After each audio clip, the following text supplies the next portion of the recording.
Hello दोस्तों। आज हम लोग इस वीडियो के अंदर क्लाउड कंप्यूटिंग एग्जैक्टली क्या होता है, जो हमारे ट्रेडिशनल सर्वर्स होते हैं उनमें और क्लाउड कंप्यूटिंग में एग्जैक्टली डिफरेंस क्या होता है, वो हम लोग इस वीडियो में देखने वाले हैं। और जो क्लाउड कंप्यूटिंग हमें सर्विसेज प्रोवाइड करता है जैसे कि IaaS, PaaS और SaaS, तो ये सर्विसेज एग्जैक्टली होती क्या है और इनमें बेसिक डिफरेंसेस क्या होता है, वो भी हम लोग इस वीडियो के अंदर देखने वाले हैं। तो फर्स्टली क्लाउड कंप्यूटिंग होता क्या है।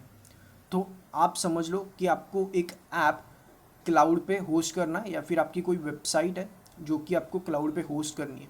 तो वो वेबसाइट आपको क्लाउड पे होस्ट करने के लिए जो उस सर्वर की प्रोसेसिंग पावर आपको चाहिए, जो नेटवर्क कनेक्टिविटी आपको चाहिए और जो स्टोरेज कैपेसिटी आपको चाहिए, वो आप रेंट आउट कर सकते हो with the help of internet connectivity. तो आप बस एक वेबसाइट पे जाओगे, वो क्लाउड सर्विस प्रोवाइडर की वेबसाइट होगी, उस पे जाके आप अपने कॉन्फ़िगरेशंस बता दोगे और आपको कितने टाइम तक ये कॉन्फ़िगरेशंस का सर्वर रेंट आउट करना है वो बता दोगे। तो वो पर्टिकुलर सर्वर आप रेंट आउट कर पाओगे और आप बस उतने ही टाइम की फ़ीस पे करोगे जितने टाइम के लिए आपने उस पर्टिकुलर सर्वर को रेंट आउट किया हुआ है। तो ये बेसिक थिंग है और इसमें मेन एडवांटेज ये है कि जो हमारे फिज़िकल सर्वर्स होते थे उनमें हम लोग को बहुत सारा फिज़िकली मेंटेन करना पड़ता था, उसकी इलेक्ट्रिसिटी का खर्चा देखना पड़ता था, उसकी कूलिंग का खर्चा देखना पड़ता था। तो वो हम लोग को यहाँ पे देखना नहीं पड़ता। वो डेडिकेटेड प्रोफेशनल्स वो पर्टिकुलर डेटा सेंटर पे हमारे लिए वो चीज़ें मैनेज करता है, सर्वर्स मेंटेन करता है। अभी मैं अगर आपको अच्छा एग्जाम्पल दूँ क्लाउड का, तो वो हो सकता है म्यूनिसिपालिटी। तो म्यूनिसिपालिटी क्या करती है, हमें अलग अलग सर्विसेज प्रोवाइड करती है, जिसके अंदर मैं आपको एग्जांपल दे सकता हूँ कि रोड इंफ्रास्ट्रक्चर हो गया या फिर लोकल ट्रांसपोर्टेशन हो गया या फिर मेडिकल फैसिलिटीज़ हो गई। तो ये सारी सर्विसेज हमको हमारी जो सिटी की म्यूनिसिपालिटी है वो हमें प्रोवाइड करती है। इसके अंदर बेसिकली रोड क्या हो गया, वो इंफ्रास्ट्रक्चर एज अ सर्विस हो गया, वो हमें इंफ्रास्ट्रक्चर प्रोवाइड कर रही है।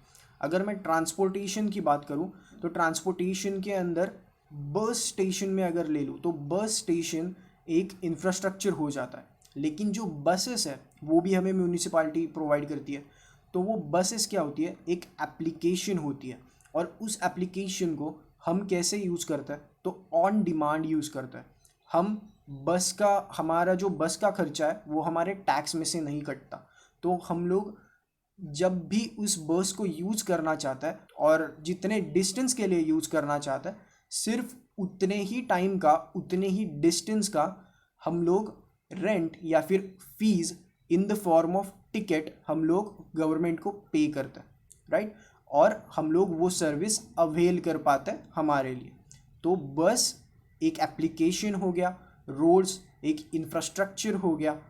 तो ये एक बेसिक एग्जाम्पल है। अब आप पूछोगे कि इसका क्लाउड से क्या लेना देना, तो जो म्यूनिसिपालिटी है उसको आप कंसिडर करो कि ये वो एक क्लाउड सर्विस प्रोवाइडर है। अब क्लाउड सर्विस प्रोवाइडर्स कौन होता है, तो जो हमारा अमेजॉन वेब सर्विसेज है या फिर माइक्रोसॉफ्ट अज्योर है या फिर हमारा गूगल क्लाउड है। तो ये है क्लाउड सर्विस प्रोवाइडर्स। ये क्या करता है, तो इनके खुद के बड़े बड़े डेटा सेंटर्स होते हैं और इसके अंदर इन्होंने ज़्यादा से ज़्यादा सर्वर्स रखे होते हैं और वो सर्वर्स को मैनेज और मेंटेन करने के लिए वो लोग ने डेडिकेटेड प्रोफेशनल्स रखे होते हैं। और हम लोग क्या करते हैं, उन्होंने जो वो सर्वर्स को एज अ सर्विस प्रोवाइड किया हुआ है, उन्होंने क्या किया हुआ है कि एक वेबसाइट बनाई हुई है। हम लोग उस वेबसाइट पे जाते हैं, हमारा जो कॉन्फ़िगरेशंस होता है सर्वर का वो हम लोग वहाँ पे फिल आउट करते हैं और फिल आउट करने के बाद हम लोग को वो पर्टिकुलर कॉन्फ़िगरेशन का सर्वर हमारे पर्टिकुलर ऐप के लिए या वेबसाइट के लिए मिल जाता है जब हम उसकी पर्टिकुलर फीस पे करते हैं। तो ये हो गया क्लाउड का एग्जाम्पल। तो क्लाउड में जैसे म्यूनिसिपालिटी हमें रोड सर्विसेज प्रोवाइड करती है, मेडिकल सर्विसेज प्रोवाइड करती है, वैसे क्लाउड कौन सी सर्विसेज प्रोवाइड करता है, तो क्लाउड हमें IAM रोल मैनेजमेंट या फिर नेटवर्किंग सर्विसेज हो गई या फिर डेटा एनालिटिक्स के जो टूल्स होते हैं, वैसी सर्विसेज हमें क्लाउड प्रोवाइड करता है। अब हम लोग देखते हैं एडवांटेजेस क्या है क्लाउड कंप्यूटिंग के। तो क्लाउड कंप्यूटिंग के बेसिक एडवांटेज ये है कि वो एक ऑन डिमांड सर्विस है। हमें जितने टाइम के लिए ज़रूरत है और हमें जितने प्रोसेसिंग पावर की ज़रूरत है, सिर्फ और सिर्फ उतने ही चीज़ों के लिए और उतने ही टाइम के लिए हमें फ़ीस चार्ज करी जाती है। हम लोग बेसिकली एक ऑटोमेटेड इंटरफेस यूज करते हैं वो सारी सर्विसेज चूज़ करने के लिए। मैंने पहले ही आपको बताया कि जो प्रोसेसिंग पावर, स्टोरेज और नेटवर्क जो हम लोग को चाहिए, वो हम लोग विदाउट एनी हैसल, हम लोग सिर्फ कुछ क्लिक्स की मदद से हम लोग पा सकते हैं हमारे पर्टिकुलर ऐप के लिए या फिर वेबसाइट के लिए। फिजिकली कुछ भी हैसल करना नहीं पड़ता।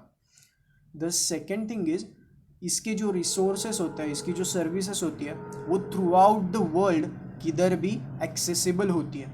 और ये जो चीज़ें हैं वो ईजी टू स्केल होती है। तो समझो अगर आपका कुछ ई कॉमर्स वेबसाइट है और उसके अंदर अगर आपको दिवाली के टाइम पे बहुत ज़्यादा ट्रैफिक आना स्टार्ट हुआ, तो आप वो सिर्फ एक मंथ के लिए हमेशा के लिए सर्वर तो ख़रीद नहीं सकते। अगर आपने हमेशा के लिए सर्वर ख़रीद लिए तो आपको हमेशा के लिए उनका मेंटेनेंस करना पड़ेगा थ्रू आउट द ईयर, तो उसका खर्चा भी बहुत ज़्यादा बढ़ जाएगा। वही अगर हम लोग क्लाउड यूज़ कर रहे हैं तो हम लोग सिर्फ उतने ही टाइम के लिए ज़्यादा के सर्वर्स रेंट आउट करेंगे। सिर्फ जितने टाइम के लिए हम लोग ने रेंट आउट किए उतने ही टाइम की हम लोग फ़ीस पे करेंगे उस पर्टिकुलर क्लाउड सर्विस प्रोवाइडर को, और हम लोग ईजी टू स्केल कर सकते हैं हमारा जो भी ऐप है, हमारा जो भी बिजनेस है उसको। और जो कि मैंने पहले ही बताया, और एक एडवांटेज जो कि कॉस्ट इफेक्टिव है, क्योंकि जिस चीज़ को हम लोग यूज़ कर रहे हैं, जितने टाइम के लिए यूज़ कर रहे हैं, सिर्फ और सिर्फ उतने ही टाइम के लिए हम लोग उसको पे कर रहे हैं। द नेक्स्ट थिंग इज़ कि क्लाउड और ट्रेडिशनल सर्वर्स में एग्जैक्ट डिफरेंस क्या है। तो ट्रेडिशनल सर्वर्स में हम लोग को मेंटेन करना पड़ता है सर्वर्स फिजिकली। तो आपके कंपनी में, आपके ऑफिस में अगर कोई रूम नहीं है तो आपको एक अलग से रूम बनाना पड़ेगा, क्योंकि उस सर्वर्स को कूलिंग ज़रूरी होती है, क्योंकि वो हीट हो सकते हैं। तो पर्टिकुलर टेम्परेचर वहाँ पे मेंटेन करना पड़ता है। बाद में वो सर्वर्स को 24/7 ऑन रखने के लिए आपको पर्टिकुलर इलेक्ट्रिसिटी चाहिए होगी, तो उसका भी बिल आपको पे करना पड़ेगा। और उन सर्वर्स का जो कि मेंटेनेंस का खर्चा होता है वो भी आपको उठाना पड़ेगा। तो ये तीनों पॉइंट्स, 3-4 पॉइंट्स की वजह से ये जो ट्रेडिशनल सर्वर्स होता है वो बिल्कुल भी कॉस्ट इफ़ेक्टिव नहीं होता है, ईजी टू स्केल भी नहीं होता है। जैसे कि मैंने पहले ही आपको बताया, फिज़िकली आप उतना खर्चा नहीं उठा पाओगे। तो ये बेसिक डिफरेंसेस है क्लाउड और ट्रेडिशनल सर्वर्स के बीच में। The next thing is IaaS। तो IaaS क्या है? Infrastructure as a service. तो क्लाउड हमें बेसिकली 3 टाइप की सर्विसेज प्रोवाइड करता है, IaaS, PaaS और SaaS। तो IaaS के अंदर हम लोग को CPU, मेमोरी, स्टोरेज, नेटवर्किंग, ये सारी सर्विसेज हम लोग को प्रोवाइड करी जाती है। और हम लोग जो कि यूज़र है उनको जो ऑपरेटिंग सिस्टम है और जो हमारा एप्लीकेशन है, जो कि एप्लीकेशन की यहाँ पे बात हो रही है, वो हो रही है जो आपको क्लाउड पे होस्ट करना है, या फिर जो आपकी वेबसाइट है वो आपको क्लाउड पे होस्ट करनी है, वो एप्लीकेशन। तो जो आपकी ऑपरेटिंग सिस्टम है और जो आपका एप्लीकेशन है उसको आपको मैनेज करना पड़ता है अगर आप infrastructure as a service choose कर रहे हो। इसका एक काफ़ी अच्छा एग्जाम्पल गूगल क्लाउड में कंप्यूट इंजन है। कंप्यूट इंजन एक सर्विस है जो कि गूगल क्लाउड प्रोवाइड करता है, तो ये एक उसका एग्जाम्पल है।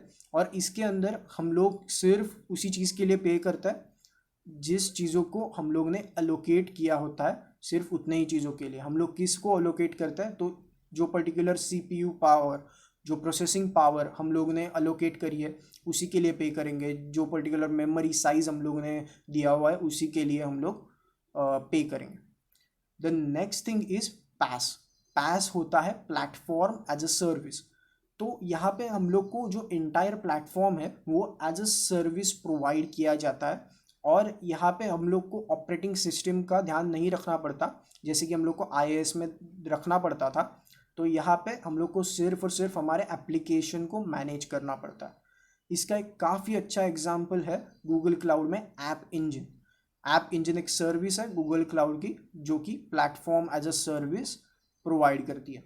और इसके अंदर हम लोग जो जो चीज़ें यूज़ करते हैं उसी के लिए पे करता है। The next is software as a service. ये थर्ड टाइप है सर्विसेज का। तो इसके अंदर हम लोग को प्लेटफॉर्म और सॉफ्टवेयर दोनों वो क्लाउड सर्विस प्रोवाइडर की तरफ से मैनेज्ड मिल जाता है, और इसके अंदर हम लोग को बस हमारा डेटा प्रोवाइड करना पड़ता है। अगर मैं इसका काफ़ी अच्छा एग्जांपल दूँ तो वो है जीमेल। तो जीमेल में आपको क्या करना पड़ता है कि जो भी आपको डेटा, जो भी आपका मैसेज है, वो एक यूज़र से दूसरे यूज़र को भेजना होता है। तो आपको बस वो डेटा वहाँ पे फीड करना पड़ता है और वो मैसेज वहाँ पे उस बंदे को मिल जाता है, राइट। तो ये हो गई एक सॉफ्टवेयर एज अ सर्विस। यहाँ पे आप सिर्फ एक डेटा प्रोवाइड कर रहे हो। इसके अलग अलग और एग्जांपल्स है, जैसे कि आप ड्रॉप बॉक्स ले सकते हो, सेल्सफोर्स ले सकते हो, अगर आपको ये दोनों चीज़ें भी पता हो तो। और यहाँ पे भी हम लोग जिस चीज़ को यूज़ करते हैं सिर्फ और सिर्फ उसी चीज़ के लिए हम लोग पे करते हैं। So that's it for this video. I hope काफ़ी अच्छे से समझ में आ गई होगी सारी बातें। क्लाउड कंप्यूटिंग क्या है, उसको ट्रेडिशनल सर्वर से कैसे डिफ्रेंशिएट किया जाता है, और क्लाउड जो हमें 3 अलग अलग टाइप की सर्विसेज प्रोवाइड करता है वो एग्जैक्टली क्या है और उनमें क्या क्या डिफरेंसेस है। That's it for this video. Thank you so much for watching and goodbye.